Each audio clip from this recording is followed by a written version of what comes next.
দাও সোনার পিড়ি, সোনার পিড়িতে বসবে কে? গাইস, আমরা আজকে কুমির পুজো করেছি, কি করেছি সবটাই তোমাদের সঙ্গে শেয়ার করব। ভিডিওটা প্রথম থেকে শেষ অবধি অবশ্যই দেখো।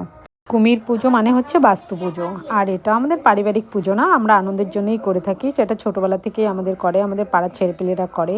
আমি কয়েকবার করেছি, আমি তো এখন কাজের সূত্রে বাইরে থাকি, তাই আর হয় না। এই বছরটা হঠাৎ করে আমাকে একজন বলে যে কালকে মাছ যাচ্ছে কুমির পুজো, অমনি আমার মাথায় ঢুকলো চলো 2-3 বারই হালই গিয়ে আসি। এবার আমাদের পাড়ায় কয়েকবারই হালই গেলাম। হালই গিয়ে পরের দিন ওই সকাল আমাদের পাড়ার একটা জেঠিমা খুব আনন্দ করছে নাতি নাতনি নিয়ে।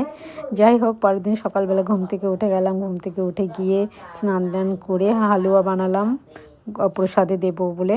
এবার প্রসাদ কেটে সবাই পাড়ার সবাই মিলে এক জায়গায় বসে একটা ছোট্ট কুমির বানিয়ে, আমার বোন বানিয়ে দিয়েছে কুমিরটা। আসলে আমরা কুমির বানাতে পারি না কেউ। এইবার যারা বানাতে পারে তারা কেউ নেই, তাদের হচ্ছে ব্যস্ত লাইফ, তারা এখন বড় হয়ে গেছে আর কেউ বানায় না। আমরা ছোটো মোটো একটা কুমির বানিয়ে পুচকে পাচকে নিয়ে পুজোটা